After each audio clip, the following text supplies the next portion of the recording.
दोस्तों, पाकिस्तान क्रिकेट में एक बार फिर क़यादत की बहस शुरू हो चुकी है। हर बड़े टूर्नामेंट के बाद यही सवाल सामने आता है कि आखिर पाकिस्तान की टीम मुसलसल सेमीफाइनल या फाइनल तक क्यों नहीं पहुंच पा रही। अगर हम पिछले चंद सालों को देखें तो पाकिस्तान के पास टैलेंट की कमी नहीं रही। टीम में बेहतरीन बैटर्स भी मौजूद हैं और बासलाहियत बॉलर भी, लेकिन मसला अक्सर तसलसल और क़यादत का बताया जाता है। दोस्तों, जब भी पाकिस्तान की टीम किसी बड़े टूर्नामेंट में तवक्कुआत पर पूरा नहीं उतरती तो सबसे पहले बात कैप्टन पर आ जाती है।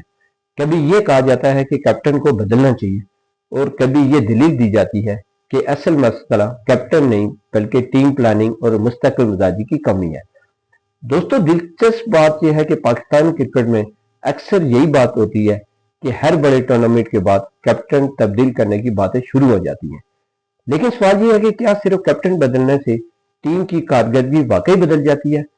दोस्तों, कई माहिरीन का मानना है कि टीम को मजबूत बनाने के लिए सिर्फ कैप्टन नहीं बल्कि एक वाज़ेह और लंबा प्लान होना जरूरी है।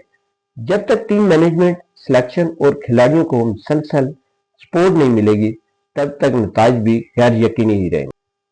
दोस्तों, अब एक बार फिर खबरें गर्दिश कर रही हैं कि पाकिस्तान टीम का नया कैप्टन लाने पर गौर किया जा रहा है।